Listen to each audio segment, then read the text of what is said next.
Hey guys, welcome back to Panda Daily here, and welcome back to Let's Play Legend of Zelda: The Minish Cap. In the last episode, we managed to get the flippers, and now we can go to the Temple of Droplets.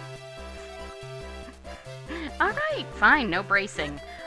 You might also notice that I have, dude. Only 22 mysterious shells and only 164 rupees. That is because I went to Karlov's and got a bunch of figures because I had 928 mysterious shells. And also I went to I went to Karlov's and got a bunch of figures. And I went to, out to the western wood and used the Pika light to get some more kinstones. So today, we're going to, now that we have the flippers, yep, we dive in there and we get a piece of heart. There's actually a piece of heart we could have gotten back in, Hyrule Town, but we'll deal with that later. We can also fuse kinstones with David Jr. again. Good. So that's nice. And we can go to the Temple of Droplets, and we are going to do that. But yeah, that's something up on Mount Krenel. We've got other stuff we're going to need to do. So we can't get to the Temple of Droplets from here. So we come down this way. We can go in there, but there's like nothing in there, I think, but mysterious shells. So we'll leave that off for later. Come down here, and we get another piece of heart. And then dodge that Octorok rock. Octorok rock. Nope. Let's get off. Let's get off there. We're gonna need go to the boomerang for now. Because yeah, we're gonna want to go into this tree. We're also gonna want to come here so that we can always get here easily without having to go through the lake again. Because there's something pretty nice in this tree, and we're gonna want to come back to it at least once. Dude. I hit everything with my boomerang except the moblin I was aiming for. Isn't that always the way? Alright, so we did this, and we pick up a piece of heart. And let's go talk to this guy. Yes, Wave Blade, yes, I do. The Peril Beam. So basically it's a sword beam, yes. Yes, it's all the same. They all possess you. They are pretty much all the same guy. So, yeah. Yep. And we get a tiger scroll. Yeah. The Peril Beam isn't that useful. It's basically the same as the normal sword beam. But hey, we got an extra heart container, which is nice. There is something I want to do now that we can do it. Let's see. So if we come down here, one of the nice things is now that we've got the, what's the word I'm looking for? Yeah, now that we've got the flippers, we can swim across, ponds. So there's a lot of stuff we can do.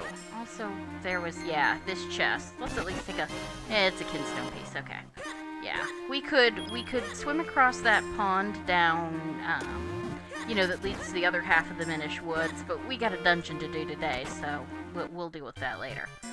But I want to buy, yes, I have just enough to buy one potion, and I have a fairy, so this way, because, this is actually my, second attempt at this dungeon. The first time, I got pretty much right to the end, decided to stop before the boss, and discovered my audio had not been recording.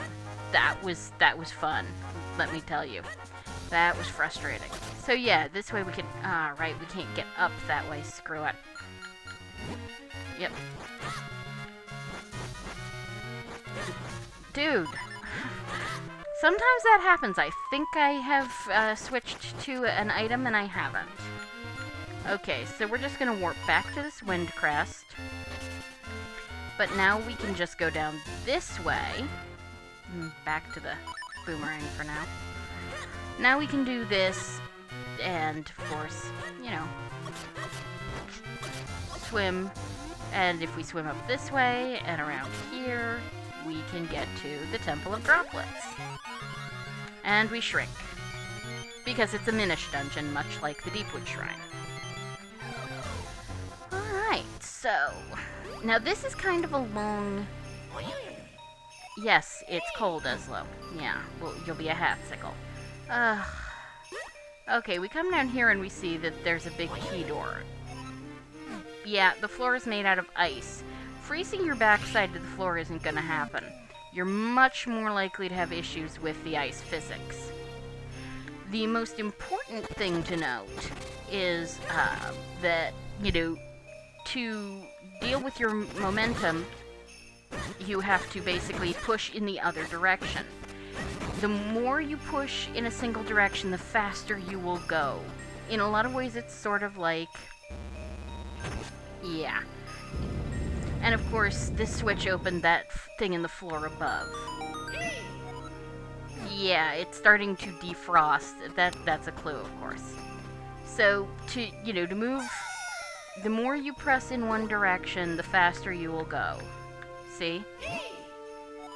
No, really, Eslo. And we get sliding puzzles. They're, Actually, these are going to be a big thing in my next LP, but we'll get to that. These are sort of like puzzles you see in Pokemon. They're really not that difficult. You just have to, figure out trackbacks and stuff. Watch out for the pots. Yeah, this is the first you get flying pots. You can break them with your sword if you need to or want to. They usually don't have anything in them, though, so it's, the only reason to do... It's usually more cost-effective to avoid them. Okay, so... First, we get to move this, this block, of course. Now, it's got to fetch up here, so we have to kick it from here, which means it has to fetch up against this. So we have to kick it from somewhere below, which means it fetched up against this. So, we look at this, but there's nowhere to kick it from above, which is why you use this ice block and kick it here. So, we can, of course, we'll kick the key down from there, but the only way to get the key to stop there is we gotta push that there. And then we can push this. And then, really? Jeez, come on. Up. And over. And down. This puzzle is really more just to get you, aware of the mechanics and used to the ice physics. Because, oh boy, ice physics. I think there's some sort of law that the water/ice themed dungeon in a Zelda game has to be the longest, well, not longest, but the most tedious one. Oh, and I forgot to do it again. Die. We have to push the switch so that we can get, over the gap. I keep forgetting to do that when I do this puzzle. It's kind of sad. So we come back up, and now, of course, we can head out. We have the big key, so we can go to the other part of the dungeon. This is one of those dungeons where we get the big key very early on. And this, of course, will teach you about block sliding if you didn't, if you needed it. So, we come straight down this way, and you can see, yep, that's the water element. It's trapped in ice. And oh look, an Octorok also trapped in ice. I think you can guess where that's going. You want to use the B to go under the spiked log. If you're better at it than I am, you won't get hit at all. Let's see. So there's nothing down that way, down to the south right now. So might as well come up here, kill these pestos. Mostly because they annoy me. And we come down here. Now the problem is that you can only get out of the water where there are those light-colored shallow patches. So that, of course, drops that gate, and now we go down. No, we didn't. Okay. So, yeah, we can go back up, but of course, first, we're going to want to go down this way. Under there, good. And we hit this, and it says, the way to go forward is through the bottom of the pot. That's what that tombstone thingy says. And look, a pot. So, swim to the bottom of it, and dive, and then move up a little, because it's not completely at the bottom. If we come this way, though, we see there's no shoreline for that, so we can't actually get up on there yet. So, go down, come up under the thing, yeah. You can pop up, you either pop up from diving after a certain amount of time has passed, or when you press B again. So, we come up here. Yep, there's that. You know, we'll deal with that eventually. Oh, crud, right, we need to go back there, I forgot. That chest, sometimes I screw up. We'll deal with that, it's, you know, it's pretty fast. See, I'm not perfect. I need to be hitting A, not B. Whatever. That was silly. Yep, so first we come this way, and of course, these rupees lead you out here, and we get the dungeon map, so that's nice. Alright, let's see. Okay, so we can just go under. That was silly. I tried to go down because I thought I was popping up again, and just popped right up. Timing is not one of my strong suits, as you probably already guessed. So, you see that locked door? Yeah, we have to get to that from this side, of course. So let's do that. This is probably going to be slightly longer than normal, like maybe a 40-minute episode from my last run of this. What I'm going to do is wind up doing, like, pretty much stopping right before the boss. Sorry. Anyway, so of course you remember this mechanic with the gust jar and the lily pad? Well, it's back. Yeah, like I said, this game reuses mechanics. It's really, really good at it. One of the flaws that the Zelda series sometimes has is it introduces a new and interesting mechanic, often with a new and interesting gadget, and then it uses that mechanic for one dungeon and never again. So, here we are. Now, this is going to be a little interesting. Of course, you see that? Yeah, you see that rolling thing. You can go under it and then get back up on... You can easily get back up onto the lily pad out of the water. And that's probably going to be a thing that you will need. So, we move on. Just, you know, and we come here. And since we've got of course, the lily pad. Okay, and we come this way first. Because we've got a mini-boss. It's the Matter Pillar, again. This time with ice physics. So, you know, kill him. You know, get over here, slash him as fast as you can. Luckily, you've got a slightly better sword this time. So, don't worry too much. Slice him. Move as fast as you can. Oh, dang it.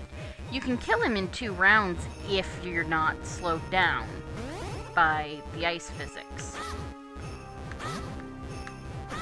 There we go. Let's just get down there and... There we go. See? Yeah, if I'd hit him one more time, he would have died. Oh well. And of course, you don't need to vacuum any of those webs. They're just there, basically, because it's a Matter Pillar fight, so they can knock you into him. And we get the compass, and you see there is a chest. Really? A chest encased in ice. Nothing we can do about that now, but fairly soon. Whoops. 2, 3. Yeah, you want to be careful. Don't get too impatient and use too many shots of the gust cannon or gust jar. Because if you do, well, you'll find yourself overshooting. So now we get to come through here, and it's a lot of fun. So of course we've got enemies. Let's kill all of them. We can't do anything about this chest. I'm killing everything because I'm going to have to do a block pushing puzzle, as you can see. And I don't want any of these creeps messing with me. Okay, so obviously to get something to stop there, we've got to kick it up from here, which means it's got to be kicked down from here, which means it's got to be, you know, kicked from, oh, say, here. So yeah, what you do is you kick this block down, and then you kick it over, and then you kick it down. Just be glad that these blocks, they have they have inertia, because the game I'm gonna do next, LP next, which is, it's gonna be a while, that doesn't have that, and it makes for some interesting puzzles. Okay, so we come up this way. Now, off to the left there is another chest, and it is a red kinstone piece. The chest, ooh, 50 rupees, that's kind of nice. The chest here, those guys are blue pestos. They bomb you with dirt. They also will bomb you with pots if they, you know, run out of dirt. Just die. So you might want to get rid of the pots. Plus, of course, the pots often have nice things in them. So, yeah. So, I mean, you can come back here. It's actually fairly easy to do. But that chest is 200 mysterious shells, and that one over there is a red kinstone piece. I don't really think it's worth the time. I mean, you might want to come back here for the kinstone piece, maybe after you've beaten the boss. It'll be a pretty short shot, but it's by the time you are ready to fight the boss, you will have had enough of this dungeon. I mean, it's not the Ocarina of Time Water Temple. It's not even the Ocarina 3D Water Temple, which they made so much better. You know, just by, you know, the changes they made, I am impressed at how much less tedious the Water Temple is, but it's still tedious. I hate these things. Just die. And there we go. One down. Ooh, kinstone piece. This is one of those things where sometimes the magical boomerang can be quite useful. See, I sort of steered it around there. And he dies. And we get a blue thing. And that's how, so once you beat the dungeon, you can come back here and use that blue portal. I mean, the blue portal is, of course, at the beginning of the dungeon, so you can use that blue portal to go right back there, go down, and get those two chests. But as you see, we opened a switch, which opens a hole in the roof. And, of course, we're going to have to open another hole in the roof to fully defrost the element. Yeah. Does anyone actually believe that? I didn't think so. So, yeah, there's always hearts, 4 hearts up here. And those things will always attack you. These, unlike the pots at the other door, won't. And sometimes they have stuff. Money. Money is good. Alright, so we come through here. We have done half of the dungeon. So, yeah. I guess those blue portals really are like halfway points. Alright, and we get a kinstone piece, which is nice. Okay, let's see. You can actually, yeah, the magical boomerang, well, any boomerang, does damage to pestos, which can be very nice if you don't want to close with them, because, like, say, you're on ice. So be careful, try not, slow movements. Small, slow movements. You go too fast, you'll plummet right off the edge, and that's not a good way to spend your day. Or you'll slide right into these traps. So, the left path is the way to progress. The right path, however, gets you a rupee and a kinstone piece. Well, sometimes it gets you a rupee, but it always gets you a kinstone piece. And honestly, as you guys have seen, green kinstone pieces are pretty important. Dang it. Yeah, that's the other problem. If you fall off, you start the room over completely. I mean, at least we don't have to deal with, you know, all the side tracks. But yeah, it's not fun. You lose some health and you have to start the room over. So we come down here and we're done with that, so that's nice.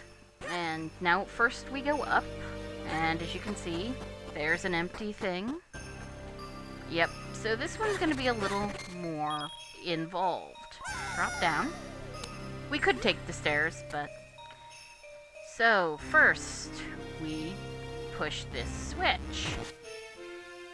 That actually closed the pit on the floor above. So we go up the stairs, and now we can go across the pit and push this switch. Yep. Which opens up a sunlight. Then we get to go back down and open up that one. Yeah, they're getting a little more complex here. Though I think this is the last of the switch puzzles. Because pretty soon we're not gonna need sunlight to defrost most of these frozen chests. Okay, so that's pretty nice. Okay, so now we head... Let's see if there's anything... Nope. Gotta love that you can hit 3 pots with a single slice. Okay, so we come through here. Can't do anything about those, but we can open this. And I'm going to the gust jar, because... this is obviously a boss arena. We open the lid, the roof. Gee, this doesn't look at all familiar, does it? I think this may be... No, it's not the only blue chew in the game. There are blue chews in a later dungeon, I believe. But yeah, he's basically the big green chew, except he's electrified and he has more health. Basically, his health is scaled to your new sword. So, he will take exactly as many hits as the green chew. So, it's the same basic strategy, except that when he is electrified, he is invulnerable. You cannot use the gust jar on him. It just won't work. There we go. You want to stay close, but make sure he doesn't fall on you. Just stay out of his way. Stay close. You're gonna fall over, dude. There. And just whack him. It's still gonna take 3 cycles, I think. As long as you, ow. Yeah, that was just, ow. Man, that was just silly. Okay, just stay out of his way while he's electrified. Once he's unelectrified, start, oof. Really? Once he's unelectrified, of course you're gonna want to start sucking at him. I can't help it. Every time the gust jar shows up, I turn into a 12-year-old. Actually, I'm kind of a 12-year-old all the time. I got through college in part by having the dirtiest mind in my entire set of friends. Which, if you've ever met me in real life, is actually kind of funny because I look way younger than I actually am and very innocent. Everybody who knows me knows that that's an absolute lie, as is anybody who's heard me angry or playing video games. I actually clean my commentary up a little for you guys. Not a lot. I mean, I don't really hugely censor myself, but depending on what I'm playing, I can... You ass! Yeah. Let's see. So, yes, people who just have met me for the first time tend to think I am sweet and innocent, and people who know me better tend to, be aware that that is not the case. But you wouldn't know it to look at me.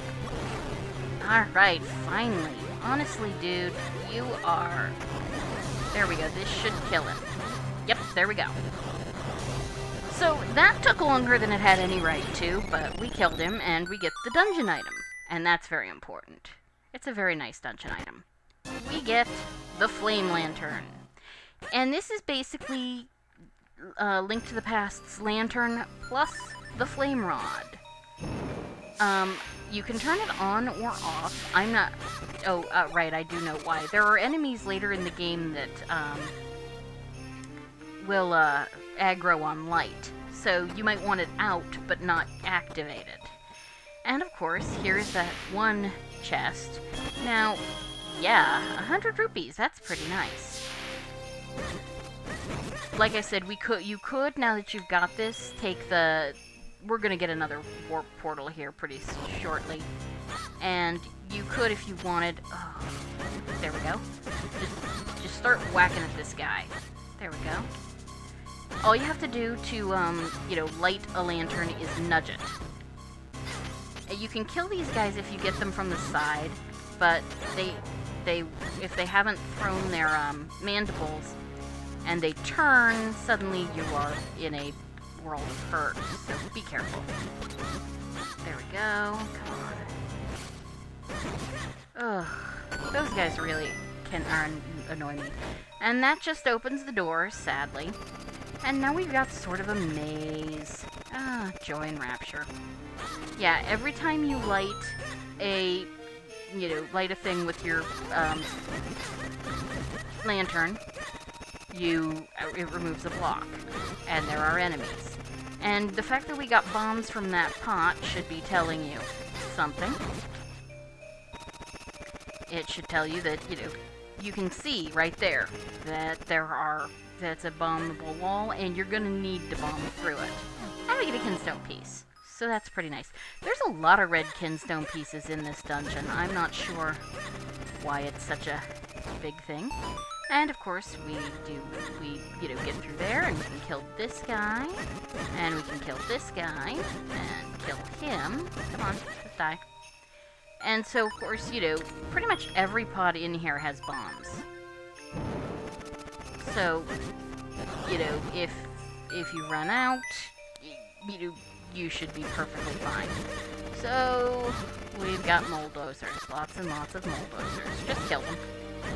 There's nothing special in here except mulldozers. Well, nothing special that you have to do. And once everything's dead, you get a key, which is the only way out of this room. So yeah, if you hadn't noticed the bombable wall, or hadn't,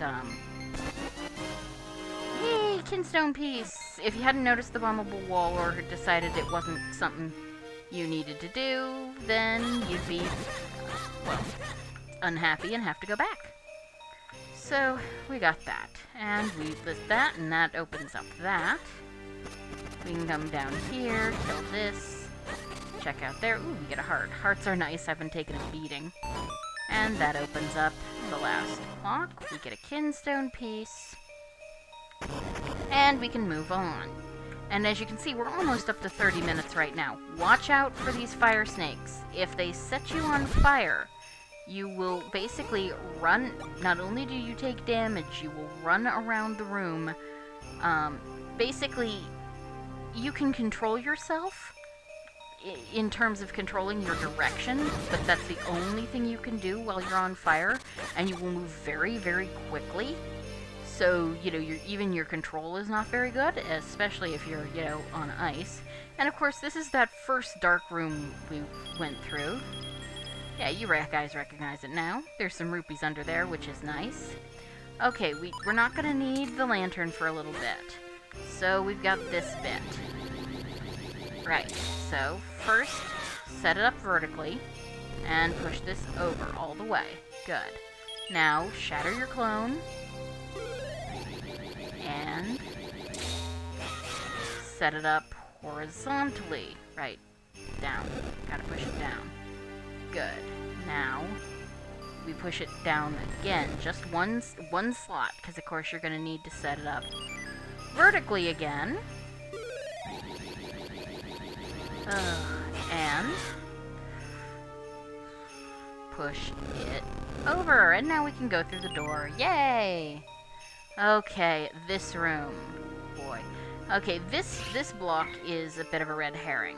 This block, on the other hand, you want to push it down.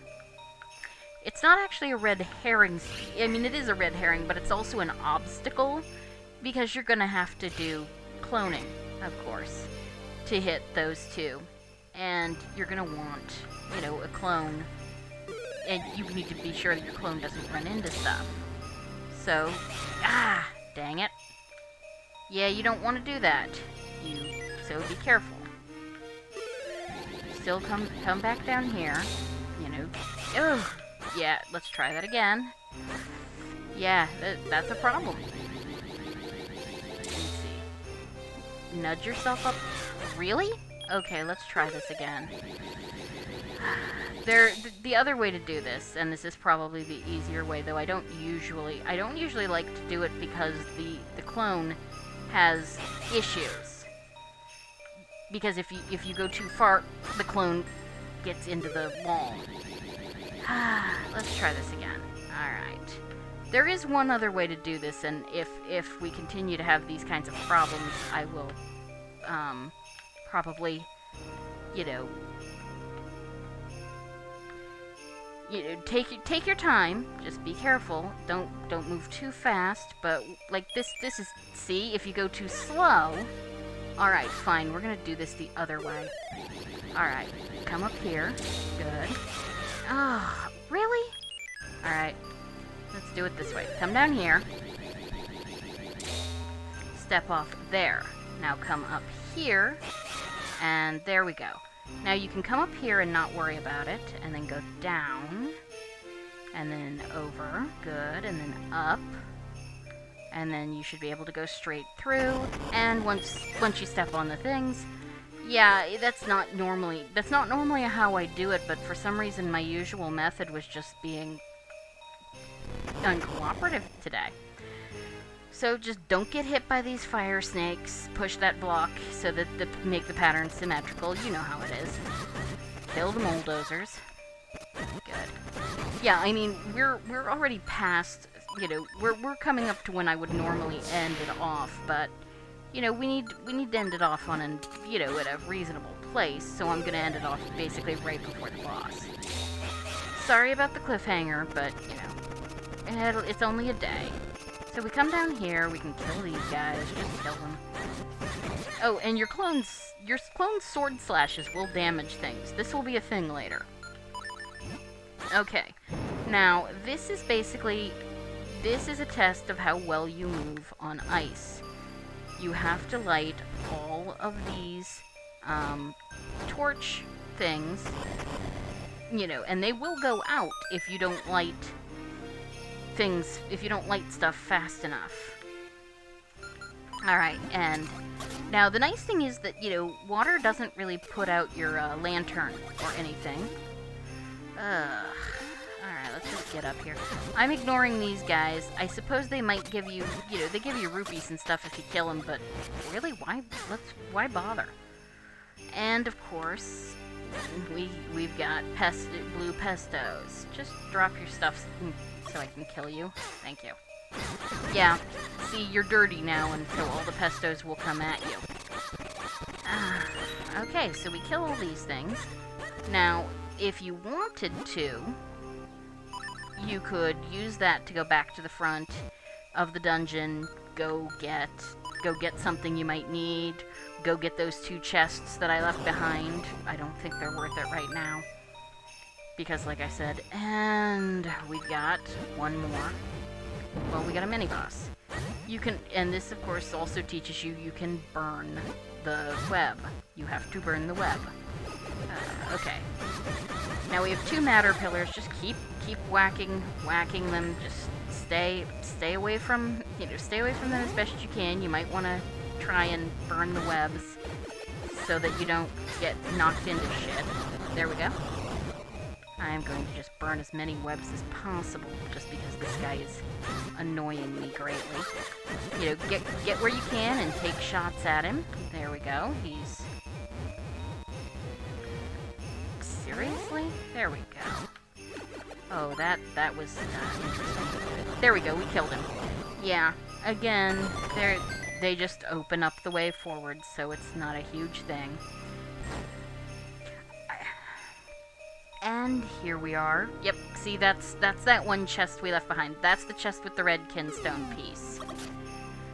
I'm not dealing with it right now, like I said. You can do it later. We're gonna get pretty close to the front. So, let's just keep going. Bulldozers. Come on, guys, die. And a little more money, because a little more money is always good. I mean, as you can see, we've made back everything we spent on that potion.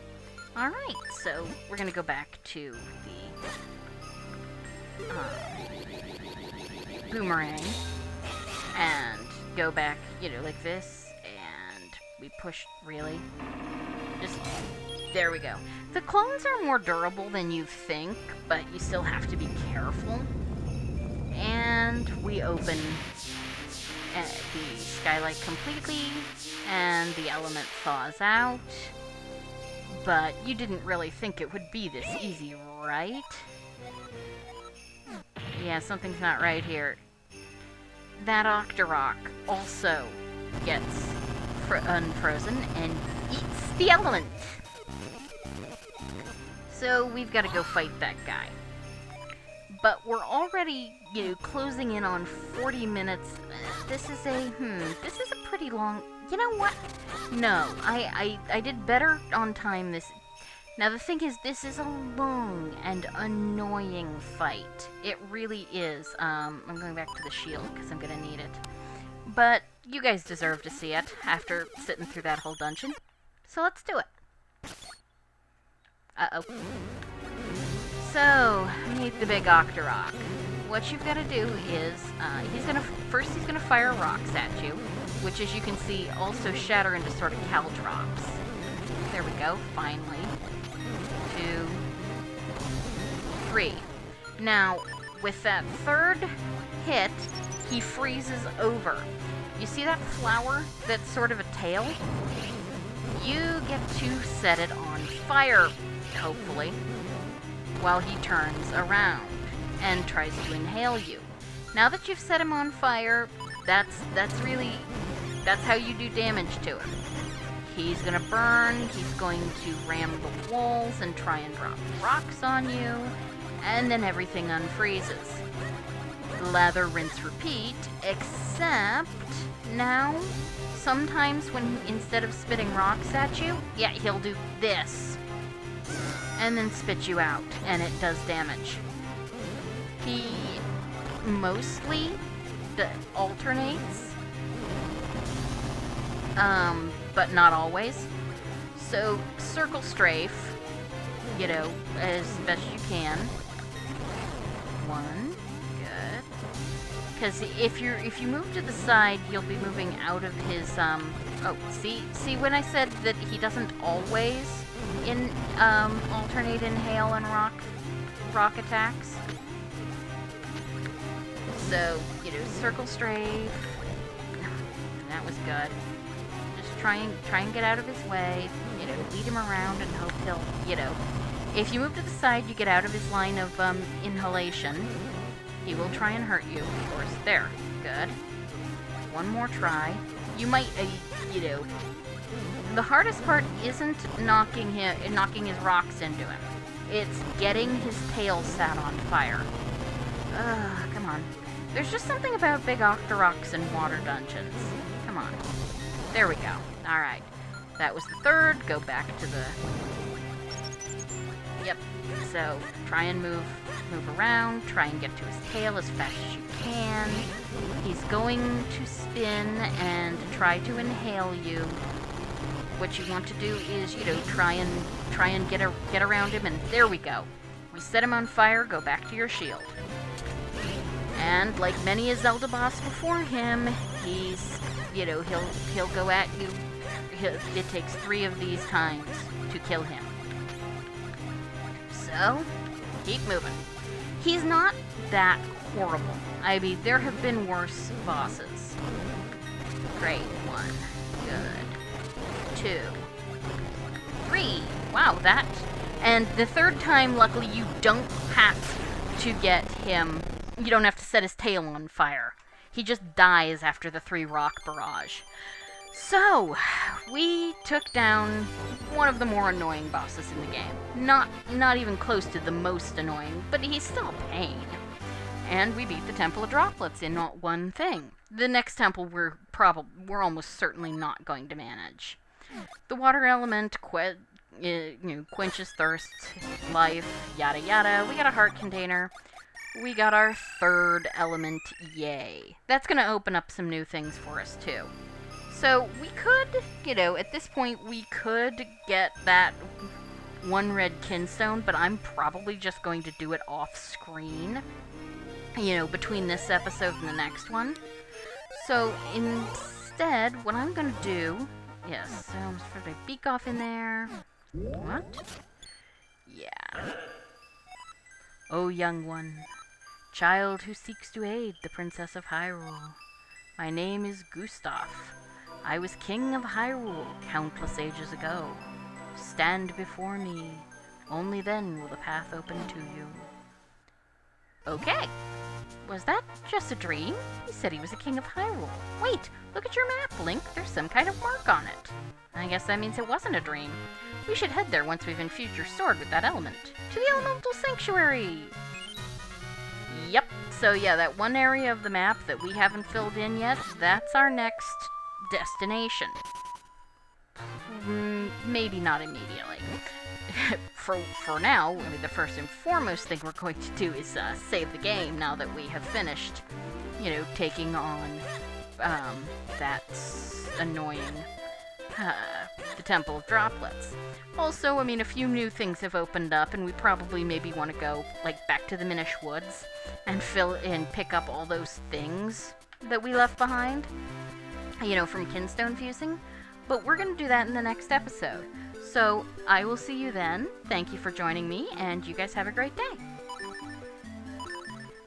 Goodbye.